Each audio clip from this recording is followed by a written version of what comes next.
ternyata ya dianggap bersalah. Dan tapi saya yakin sih nggak mungkin ya, irisannya juga nggak ada gitu. Irisannya nggak ada, banyak kepalsuan, ya apa gitu. Ya, saudara lihat kan dengan para menyebar di berbagai kemudian pengadilan, dan orangnya juga itu aja gitu.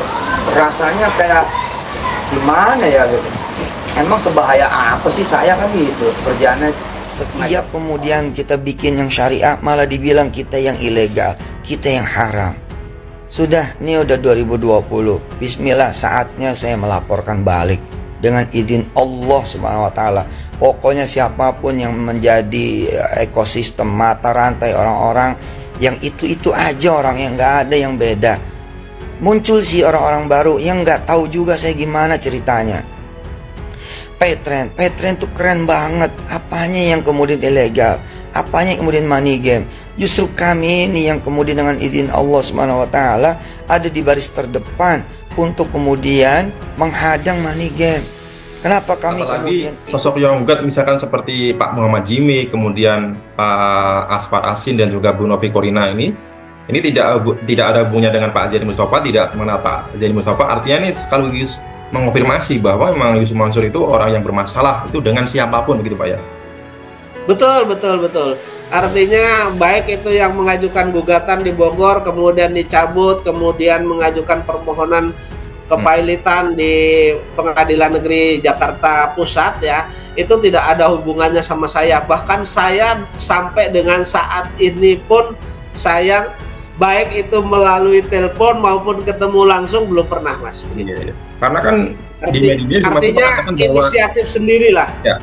Karena kan di media-media Mansur sering mengatakan bahwa orang-orang yang menyerangnya adalah orang-orang itu aja gitu ya. Jadi misalkan menuduh seperti komplotannya Pak Darso, padahal misalkan Muhammad Jimmy kemudian Bu Novi Korina ini tidak ada hubungannya sama sekali dengan Pak Darso ataupun Pak Zaini gitu. Ya, itu kan sudah terbantah dengan adanya perkara yang mengajukan kepailitan ini, kemudian dengan Pak Jimmy kami tidak kenal. Iya. Oke, baik.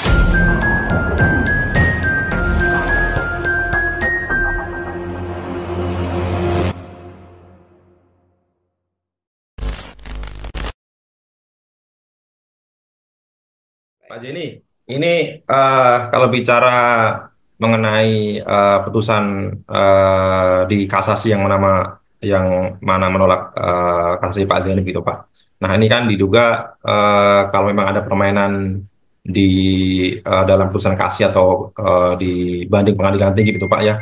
Ini kan Yusuf Mansur juga berupaya untuk misalnya menemui Pak Zaini ketika putusan dimenangkan di pengadilan negeri Jaksel atau mengajak Islam itu Pak.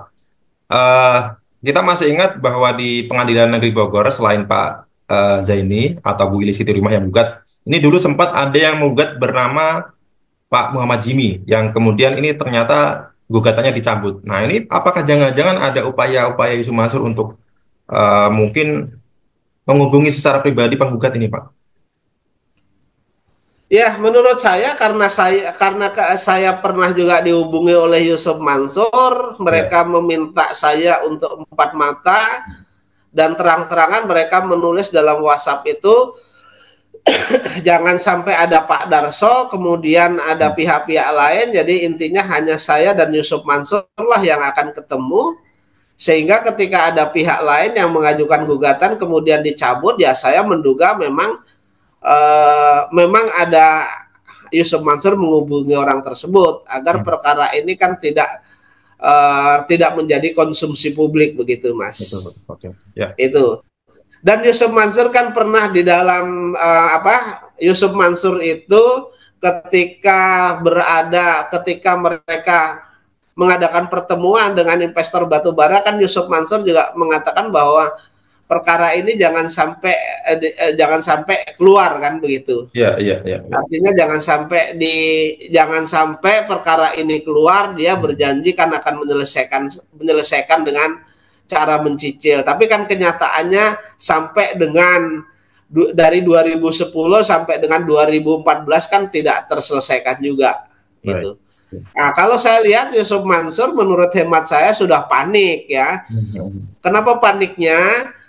Yusuf Mansur itu kan ketika awal-awal saya mengajukan gugatan, bahkan sebelum mengajukan gugatan, mereka itu kan menampik atau menolak bahwa Yusuf Ya, Mansur ini memang benar terlibat berkaitan dengan investasi batu bara ini kan begitu. ya, Ah, lalu kemudian selanjutnya setelah ada putusan kasasi Mahkamah Agung, mereka kan mengatakan bahwa sebenarnya mereka sudah mengajak ini untuk menyelesaikan dengan baik-baik kan begitu. Jadi pernyataan Yusuf Mansur itu kontradiktif gitu. ya, Kontradiktif antara pernyataan dia pada saat gugatan saya di awal-awal dengan setelah ada putusan kasasi Mahkamah Agung ini. ya, Dan berdasarkan bukti, berdasarkan jawab jinawab, Yusuf Mansur itu memang dalam jawaban perkara saya itu mereka sama sekali mereka tidak mengakui bahwa mereka itu memang terlibat di sana, enggak. Mereka menolak, bahwa mereka mengatakan bahwa bahwa mereka bukan komisaris utama dari PT Adi Partner Perkasa. ya, Itu dapat saya patahkan dengan putusan 313 putusan Pengadilan Negeri Jakarta Selatan, yang kemudian beberapa saksi mengatakan bahwa berkaitan dengan investasi batu bara ini yang menjadi masternya terjadinya investasi batu bara ini adalah awalnya Yusuf Mansur itu melakukan presentasi bisnis batu bara, langsung melakukan presentasi bisnis batu bara di dalam masjid loh ya. ya, Ingat, ini ulama presentasi berkaitan dengan uang, berkaitan dengan usaha di masjid loh ya. Nah, ini nanti biar para ulama, kemudian para ustadz yang kompeten di bidang itu bergerak. Apakah boleh melakukan presentasi berkaitan dengan investasi di dalam masjid ini di mimbar masjid gitu, Mas. ya, baik, baik. Ya. Ya, oke. Baik, Pak Zeni, ini kan Yusuf Mansur juga digugat pahit oleh petinggi panitera ini. Semoga saja nih para orang-orang yang menggugat atau petinggi panitera yang menggugat ini tidak masuk angin, Pak ya. Tadi tetap berjuang untuk memperjuangkan haknya, gitu, Pak ya. Ya, sampai harapan saya ini kan sudah memang ada keluar lagi orang yang mengajukan permohonan PKPU ya. Permohonan berkaitan PKP. dengan kepailitan. Mereka Ya, sudah mengajukan permohonan agar ini juga harapan saya memperjelas bahwa permasalahan Yusuf Mansur itu tidak hanya batu bara, tetapi juga menyangkut yang lain-lainnya kan betul, betul, begitu. betul, betul. Dan itu membuktikan juga bahwa apa yang dikatakan Yusuf Mansur berkaitan dengan Paytrend Asset Management itu ditutup, sudah tidak ada pihak lain di sana, sudah dikembalikan semua. Ini kan membuktikan bahwa Yusuf Mansur itu berbohong begitu, Mas. Betul, betul, betul. Ya. Ya. Apalagi sosok yang menggugat misalkan seperti Pak Muhammad Jimmy, kemudian Pak Asfar Asin dan juga Bu Novi Korina ini tidak ada hubungannya dengan Pak Zaini Mustafa, tidak mengenal Pak Zaini Mustafa. Artinya ini sekaligus mengonfirmasi bahwa memang Yusuf Mansur itu orang yang bermasalah itu dengan siapapun, begitu, Pak ya.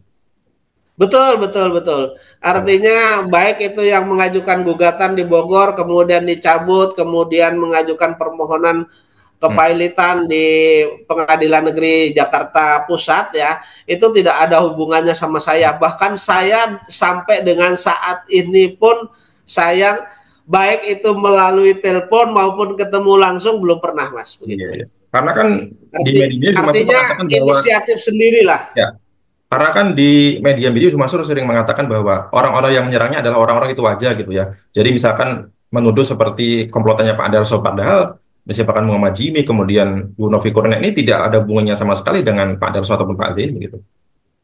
Ya, itu kan sudah terbantah dengan adanya perkara yang mengajukan kepailitan ini, kemudian dengan Pak Jimmy, kami tidak kenal. Iya, Ya. baik, baik.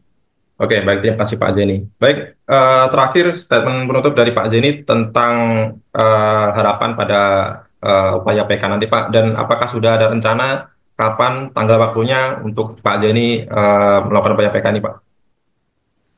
Sampai dengan saat ini Mas, jadi tanggal 7 saya sampai dengan saat ini bahwa putusan kasasi Mahkamah Agung yang mana Yusuf Mansur sudah konferensi pers itu Ya. sampai dengan saat ini saya belum diberitahukan, belum ada pemberitahuan ya, relas pemberitahuan putusan tersebut kepada saya. Bahkan saya sudah bersurat sebanyak 2 kali, Iya, iya. yaitu tanggal 7 dan tanggal 7 dan tanggal 28 apa 18 itu saya bersurat. Saya minta kejelasan terkait dengan putusan kasasi Mahkamah Agung tersebut. Dan saya minta relasnya, sampai dengan saat ini belum sampai ke tangan saya, Mas. Iya, iya. Oke. Nah, kalau nanti memang sudah sampai ke tangan saya, tentu saya akan sesegera mungkin mengajukan PK begitu. Baik, baik. Tetapi saya tunggu kalau karena saya sudah bersurat 2 kali, Ya. saya tunggu sampai dengan minggu ini. Kalau tidak ada, saya sesegera mungkin akan mengadukan permasalahan ini kepada Badan Pengawasan Mahkamah Agung dan Komisi Yudisial RI, Mas. Oke. Artinya saya menganggap bahwa hak-hak saya untuk mengajukan upaya hukum ini ada pihak-pihak yang tidak bertanggung jawab begitu, Mas. Baik, ya. Ya. Baik, ini ya sekaligus ini kita sampaikan kepada masyarakat dan biar masyarakat yang menilai gitu Pak ya, ada apa di balik kasus Pak Zaini gitu ya. Ketika putusan kasasi ini diputus, ini yang mendapat pemberitaan resmi justru pihak Yusuf Mansur, kemudian langsung membuat konferensi pers, sedangkan pihak Pak Zaini sampai sekarang bahkan sudah disurati 2 kali itu belum juga menerima relas pemberitaan resmi begitu ya. Betul, betul, Mas. Jadi memberitahu juga kepada masyarakat bahwa seharusnya kan enaknya begini kan, kalau pengadilan itu objektif, ya kan, Ya. kemudian setelah Mahkamah Agung, Hakim Kasasi Mahkamah Agung itu menjatuhkan putusan, kemudian putusan itu segera dilimpahkan, dan itu menurut keterangan Mahkamah Agung sudah dikembalikan berkas perkaranya ke Pengadilan Negeri Jakarta Selatan. Seharusnya Pengadilan Negeri Jakarta Selatan secepat-cepatnya itu memberitahukan kepada para pihak. Artinya pihak Yusuf Mansur juga diberitahu, kemudian saya diberitahu. Tetapi kalau pihak Yusuf Mansur diberitahu, sementara saya tidak diberitahu, ini kan artinya tidak objektif, sudah subjektif. Dan itu kan berkaitan dengan nasib orang yang akan mengajukan upaya hukum begitu. Ya. Nah, tentu saya dengan kejadian ini, dengan kejadian seperti ini, saya sesegera mungkin juga akan menulis surat kepada Bawas dan Komisi Yudisial. Ya. Mengenai masalah yang saya alami ini, Mas, begitu. Oke. Karena ini sangat merugikan saya kan begitu. Ya, ya betul-betul Pak Zaini. Ya. Baik Pak Zaini, kita nanti jumpa di lain waktu dan saya tetap mendoakan Pak Zaini, apapun rintangannya tetap semangat dan tetap berjuang Pak Zaini. Oh, semangat, nggak akan mundur selangkah pun melawan Yusuf Baik, Mansur. baik. Oke, baik. Terima kasih Pak Zaini. Baik, sama-sama, Mas.